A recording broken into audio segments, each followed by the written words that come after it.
माझं नाव पूनम आहे. मी एका कंपनीत कामाला जायचे. घरच्यांनी जसं माझं लग्न करून दिलं होतं तसं मी एका कंपनीमध्ये कामाला जात असायचे आणि माझी जाऊ देखील माझ्या सोबत असायची.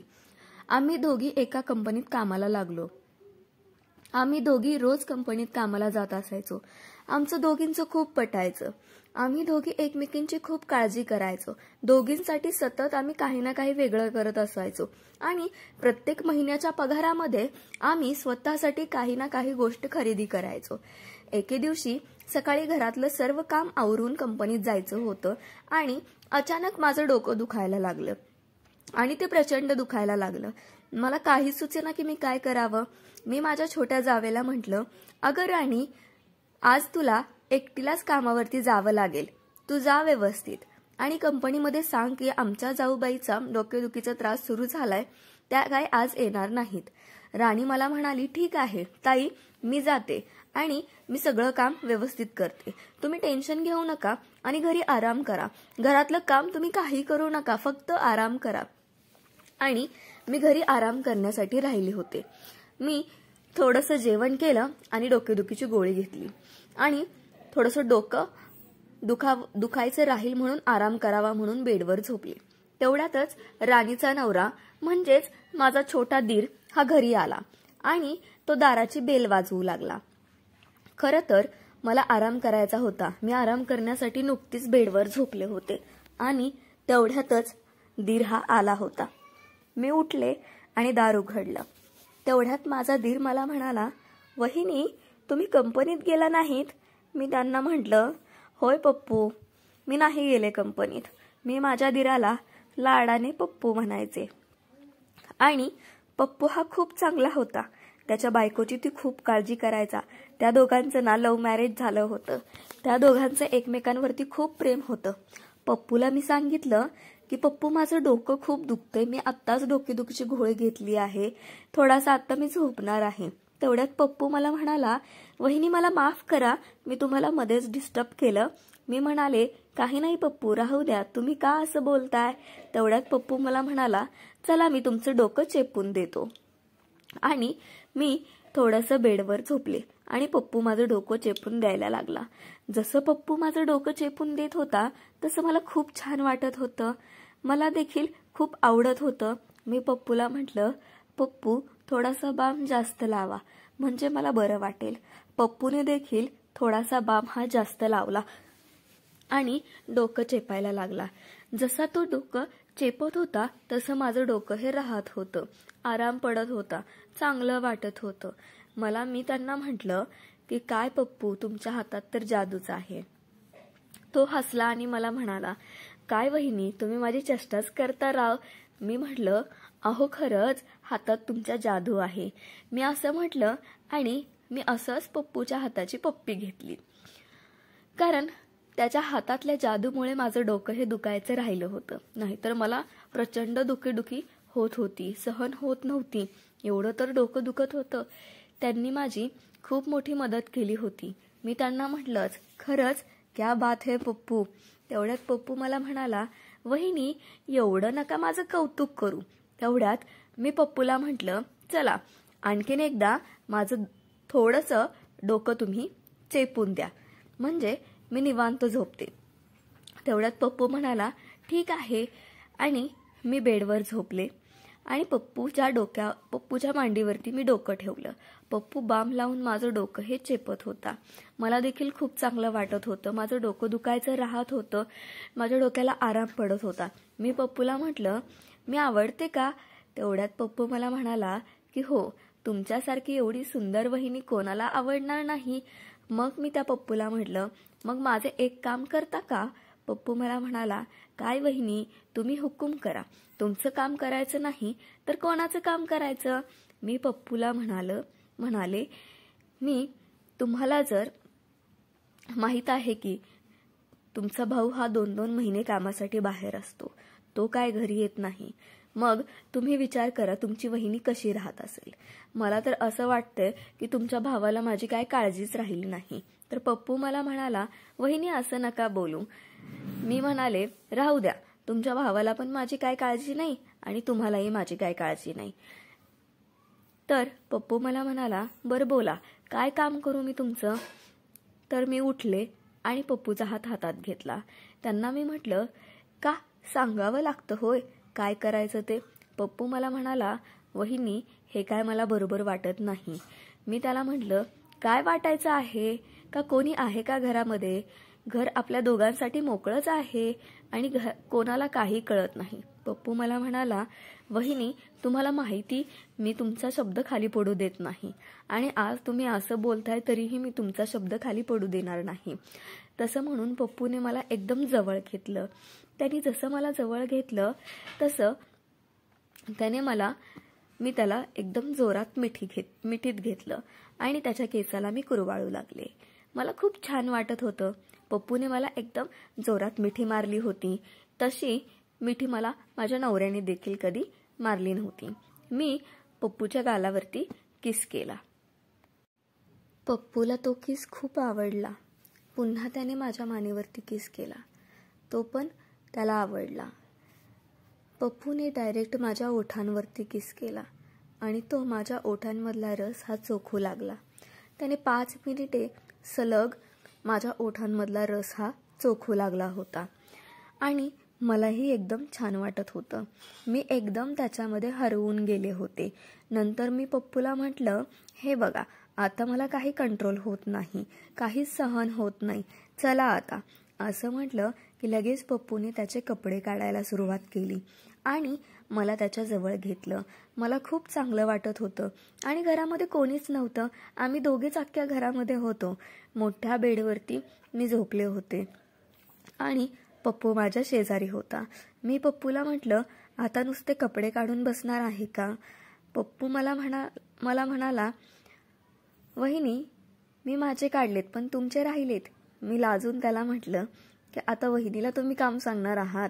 पप्पू मला म्हणाला, तेवढी आमची हिंमत नाही की आम्ही आमच्या वहिनीला काम सांगू. आणि तसं म्हणून त्यांनी माझी साडी काढायला सुरुवात केली. त्यांनी माझी साडी पूर्ण फेडून टाकली होती आणि तो माझ्या पोटावरती पप्पी घेत होता. त्याने हळूहळू त्याचं कंट्रोल हे सोडलं होतं. त्याला जे चांगलं वाटेल ते तो करत होता आणि मला देखील जे चांगलं वाटेल ते मी करू देत होते. 2 तास पप्पू मला किस करत होता. त्याने माझ्या शरीराचा कोणताच भाग सोडला नव्हता किस करायचा. तो मला म्हणाला, वहिनी माझा भाऊ खूप वेडा आहे बघा, जो एवढ्या चांगल्या बायकोला सोडून बाहेर राहतोय. मी म्हणलं, कशाला त्या माणसाचं नाव काढताय? आता सध्या मी तुमची आहे आणि तुम्ही माझे आहात. माझं डोकं दुखायचं हे कधीच गायब झालं होतं आणि जे चालू होतं ते मला आवडत होतं, हवंसं वाटत होतं.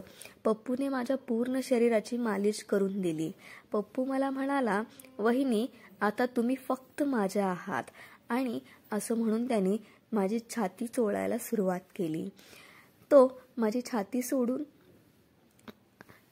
चोळू लागला. तसं मला काही करायचं सुचेना. मी त्याला म्हटलं की पप्पू तुम्ही जरा जास्त खात जावा, तुमच्यामध्ये ना ताकदच नाहीये. तसं म्हटल्यावर पप्पूने ताकद दाखवायला सुरुवात केली आणि त्याच्या ताकदीने त्याने माझं शरीर हे दाबून काढलं, चोळून काढलं. खूप दिवसानंतर माझ्या शरीराची मालिश त्यांनी केली होती. पूर्ण शरीर मोकळं वाटत होतं. मला तर खूप छान वाटत होतं. मी फक्त तुला काय आवडेल ते कर असं मी पप्पूला म्हणाले. पप्पू मला म्हणाला, वहिनी तुम्ही तर माझ्या बायकोपेक्षा सुंदर आहात आणि तिच्यापेक्षा जास्त रस तुमच्यात आहे. मी म्हणाले, गप्प बसा, काही बोलू नका. असं असतं ना तर कधीच माझे झाला असता तुम्ही. पप्पू मला म्हणाला, कसं होणार? 2 जण रोज उठता, कंपनीला कामात जाता, मला वेळच देत नाही तुम्ही. आता मी म्हणाले, असं आहे का? आठवड्यातून 1 दिवस तुमचा आणि माझा, मग चालेल का? पप्पू म्हणाला, फक्त 1 दिवस होय वहिनी? मी म्हणाले, हो. तर पप्पू मला म्हणाला, ठीक आहे, मग 8 दिवसाचं काम मला 1 दिवसात करावं लागेल. मी म्हणाले, ठीक आहे, करा की मग. मी नको म्हणते का? मी अडवते का? पप्पू तर एकदम खुश झाला होता. त्यांनी त्यांचं शरीर देखील मोकळं करून घेतलं होतं आणि त्यांनी मला हवं तसं सर्व काही सुख दिलं होतं आणि मीही त्याला सर्व काही शरीर सुख द्यायचा प्रयत्न केला होता. एकदम खुश झाला होता माझा पप्पू. तो मला म्हणाला, आत्ता कुठे शरीर मोकळं मोकळं वाटतंय बघा वहिनी मला. खरं तर मी तुमच्यासोबत लग्न करायला पाहिजे होतं, रोज तुमची मालिश केली असती. मी म्हणाले, आता पण करू शकता. पप्पू म्हणाला, कसं काय? मी सांगितलं, राणी झोपली की माझ्याकडे तुम्ही यायचं, तुमची आठवण मला खूप येते. राणी झोपली की तुमच्याकडे येईल मी, असं तो मला म्हणाला, आणि मालिश करून देईल असं देखील तो मला म्हणाला. मी देखील सर्व मालिश करून देईन तुमची, असं मी बोलले. तेवढ्यात पप्पू मला बोलला, बघा तुम्ही मला म्हणाला वहिनी पुन्हा तुम्हाला नाही म्हणू देणार नाही, नको नको असं तर अजिबात म्हणू देणार नाही, सगळी मालिश मी करून घेईन तुमच्याकडून. मी हसले आणि म्हणाले, अहो लाड छोट्या दिराचा नाही करायचा तर मग कोणाचा करायचा? तुम्ही बोलाल ते करू. तुम्ही काय वहिनीला कमी समजता का तुमच्या?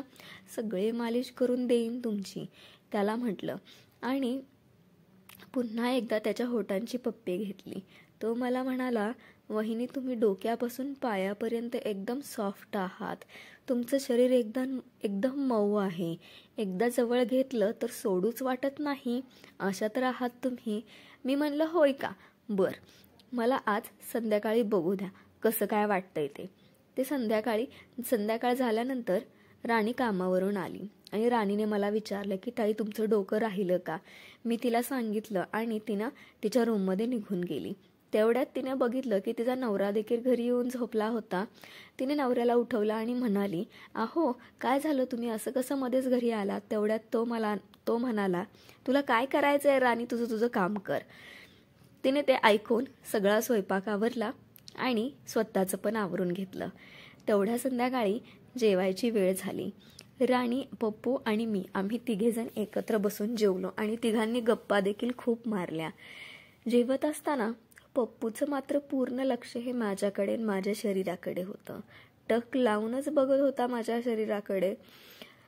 माझ्याकडे जेवण झालं तसं बघत होता तो. मी उठले आणि किचन आवरलं. माझ्या बेडरूममध्ये झोपायला गेले. दिवसभर जास्त कामाचा ताण पडल्यामुळे राणी लवकरच झोपी गेली होती.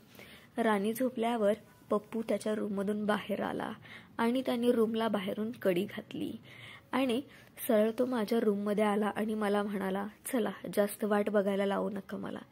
मी म्हणाले, ठीक आहे, तुम्ही या तरी जवळ. पप्पू माझ्या जवळ आला आणि त्यावेळेला तो शुद्धीत नव्हता. त्याला काही पाहिजे तसं तो माझं शरीर दाबत होता. खरं तर माझं शरीर खूप दुखत होतं, पण त्याला खूप चांगलं वाटत होतं म्हणून तो दाबत होता, चोळत होता, मालिश करत होता आणि सगळं काही तो ताकदीने करत होता. त्याने प्रत्येक ठिकाणी पप्पी घेत होता. कोणताच शरीराचा भाग त्याने सोडला नव्हता. पूर्णपणे वेडा झाला होता. त्याला कसलीच शुद्ध नव्हती की तो काय करतोय. तो शुद्धीत राहिला नव्हता. मी म्हणलं, पप्पू जरा हळू. ऐकायला तयारच नव्हता. मला म्हणाला की वहिनी मी आता तुमचं काहीही ऐकणार नाही, तुमचं काहीही ऐकून घेणार नाही आणि मला जे काही वाटतं ते सर्व काही मी तुम्हाला आज बोलणार आहे आणि सर्व काही करणार आहे. त्याच्यामध्ये खूप ताकद आली होती आणि पप्पू हा सर्व गोष्टी ताकदीने करत होता. त्या काही मला चांगल्या वाटत होत्या आणि मी खूप ताकद आली आहे माझ्या हिरोमध्ये असं त्यांना बोलल्यानंतर तर तो खूपच खुश होता. तो म्हणला, वहिनी खरं तर माझ्याकडे ताकद ही पहिल्यापासूनच आहे, परंतु तुम्ही कधी तुमच्या हिरोला चान्सच दिला नाही आणि आज जो काय तुम्ही चान्स दिलाय तो चान्स मी. पप्पूने मला ओलचिंब केलं होतं. पूर्णपणे घाम गळत होता त्याच्या शरीरातून. मी म्हणाले, बास का, झाली का इच्छा पूर्ण? पुन्हा मला म्हणाला, आजच्या दिवसाची तर झाली बघा. मी म्हटलं, ठीक आहे, आता पुन्हा 8 दिवसानंतरच. तो मला म्हणाला, ठीक आहे, जरा खाऊन पिऊन तंदुरुस्त होतो 8 दिवसासाठी. मी म्हणाले, हो खाऊ घालणार आहे मी माझ्या दिराला. मग तिथून पुढे चांगले चांगले पदार्थ करून मी माझ्या दिराला खाऊ घालायला सुरुवात केली. मलाही तो खूप आवडू लागला होता. पुन्हा आमच्या दोघांच्यात प्रेम खूप वाढलं होतं आणि 8 दिवसानंतर पुन्हा मी म्हणाले, राणीला की आज माझं डोकं दुखतंय, आज काय मी येणार नाही, मी घरी आराम करणार आहे. तेवढ्यात राणी पण मला म्हणाली की तुम्ही घरी आराम करा, मी जाते. तेवढ्यात मी पप्पूला बोलवून घेतलं. माझ्या एका फोनवर पप्पू हा पळतच घरी आला होता. 8 दिवसांनी तरी तो मला आज भेटणार होता, मला जवळ घेणार होता. त्याने मला लगेच आल्या आल्या जवळ घेतलं. तरीही मला असं वाटत होतं की त्यांनी मला पहिल्यांदाच जवळ घेतलं असावं. पुन्हा त्याने माझ्या ओठातील रस पान करायला सुरुवात केली. त्यांनी माझ्या ओठातला रस हा चोखून सर्व काही रस बाहेर काढला होता.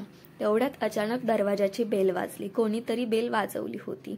मी म्हटलं यावेळी कोण आलं असेल आणि गडबडीत स्वतःचं सगळं आवरलं आणि दार उघडायला बाहेर गेले. बघते तर काय, समोर माझा नवरा उभा होता. मला काय बोलायचं हे समजेना. माझा नवरा मला म्हणाला, काय ग एवढा काय विचार करतेस, मीच आहे तुझा नवरा दीपक. का सरप्राईज आवडलं नाही का तुला? मी म्हणाले, अहो तुम्ही आज येणार नव्हता. तो मला म्हणाला, अगं मी तुला सरप्राईज देणार होतो. मी म्हणाले होय. आमच्या त्या दारावरचं बोलणं ऐकून पप्पू घरामध्ये सावध झाला आणि लगेच तो देखील त्याचा आवरून घराबाहेर आला आणि म्हणाला, अरे दादा कधी आलास? दीपक घरामध्ये आला आणि आम्ही दीपकसाठी खायला बनवलं. त्याने जेवण केलं. पुन्हा पप्पू घरातून बाहेर निघून गेला. दीपक माझ्या जवळ आला आणि मला म्हणाला, का ग माझी आठवण येत नाही का तुला? मी म्हणाले, आहो हो येते की. मग तो मला म्हणाला, काय झालं 8 दिवस तू मला फोन देखील केला नाहीस, कुठल्या नादात आहेस का तू मला विसरलीस? तेवढ्यात मी म्हणाले, अहो कामाच्या नादात विसरून गेले, खूप काम होतं ना, दमून यावं लागतं कामावरून. मग तो मला म्हणाला, चल आतमध्ये, किती दमतेस ते बघतो आज. असं म्हणून त्याने मला बेडवरती नेलं आणि पुन्हा शरीर माझं दाबायला त्यांनी सुरुवात केली, ओठांना दाबायला सुरुवात केली. असं करत करत दीपकने माझ्या शरीराचे लचके तोडायला सुरुवात केली होती. दीपकपेक्षा पप्पू हा अतिशय चांगला होता. तो काही गोष्टी ऐकत होता, पण दीपक हे ऐकायचं नावच घेत नव्हता आणि थांबायचं तर नाव त्याने घेतच नव्हता. मी त्याला म्हणाले, अहो जरा हळू, तुम्हाला समजतंय का नाही? तर तो मला म्हणाला, हे बघ मी तुझं काही ऐकणार नाही. एक तर 2-3 महिन्यांनी मी तुला भेटतोय, घरी येतोय आणि त्यात पण तुझं असते हळू आणि काय बोलू नकोस, गपचूप पडून राहा, जे हवं ते करू दे. मी सुद्धा त्याला काही बोलले नाही. त्यांनी माझं तोंड सुद्धा बोलण्याला मला ठेवलं नव्हतं, चान्स दिला नव्हता. दुसऱ्या दिवशी मला झोपेतून उठता देखील येत नव्हतं. मी म्हणाले, कसला हा नवरा, ह्याने तर प्राण्याच्या वरचं रूप दाखवलं होतं मला. आणि अखेर शेवटी मी आता दीपकला सगळं काही करू देणार नाही हे असं ठरवलं होतं. नंतर मी दीपकला सांगितलं देखील. दीपकने काय माझं ऐकून घेतलं नाही. दीपक हा 2 दिवसांनी पुन्हा कामासाठी बाहेरगावी गेला. आता तो गेला होता 4 महिन्यासाठी आणि 4 महिने घरामध्ये मी, पप्पू आणि राणी असे आम्ही 3 जणच राहणार होतो. मला खूप आनंद झाला होता आणि माझ्यापेक्षा जास्त आनंद हा माझ्या लाडक्या दिराला पप्पूला झाला होता. त्याला देखील खूप छान वाटत होतं. आता रोजच त्याला बहिणीसोबत सर्व काही सुख भोगायला भेटणार आहे. काही वेळेला खरंच आपली निवड ही अतिशय चुकीची ठरते. मला माझ्या नवऱ्यापेक्षा जास्त हा माझा दीर आवडत होता आणि दीर मला खूप आनंदी ठेवायचा, माझी सगळी हौस पुरवायचा. मला काय हवं आहे काय नको या सगळ्या गोष्टीकडे माझा दीर लक्ष द्यायचा. त्याच्या बायकोसोबत देखील तो खूप चांगला राहायचा आणि माझ्या देखील सोबत चांगला राहायचा. तो एक माणूस म्हणून खूप चांगला होता. आता पप्पू आणि आम्ही 2 जण खूप आनंदात राहतो आणि राणी देखील खूप आनंदात राहते. पप्पू रोज माझ्यावरती मन भरून प्रेम करतो. आता रोज आम्ही 2 जण भेटतो आणि एकत्र वेळ घालवतो. तुम्हाला सांगायचं एवढंच होतं की आपली निवड ही कधी कधी खूप मोठी चूक आपल्या हातातून घडवून आणत असते. नवरा म्हणून मी दीपकला निवडलं होतं. मला नंतर समजलं की माझा नवरा हा खूप नालायक आहे. 4-4 महिने तो घराबाहेर राहतो आणि त्याने तिकडे दुसरी बायको देखील केलेली आहे आणि तिच्यासोबत देखील तो सर्व काही करत असतो आणि त्या दोघांचे एक मूल देखील होतं. आता सर्व काही गोष्टी मला त्रास देत होत्या म्हणून मी दीपकचा विचार सोडून कायमची पप्पू सोबत राहत होते. आम्ही दोघांनी कायमचे एकत्र राहायचा विचार केला होता. आणि राणीला देखील त्याच्यामध्ये काहीही अडचण नव्हती. म्हणजे आम्ही तिघेही एकमेकांना समजून एकमेकांवरती प्रेम करून घरामध्ये राहत असायचो. प्रेक्षकांनो, तुम्हाला ही आजची पूनमची कथा आणि पप्पूची कथा आवडली असेल तर पप्पू आणि पूनमच्या कथेला जास्तीत जास्त लाईक करा आणि तुम्हाला विनंती आहे की कथा जास्तीत जास्त लोकांपर्यंत शेअर करा आणि मी आहे मराठी ओनली हा चॅनल जास्त सबस्क्राईब करून ठेवा. धन्यवाद.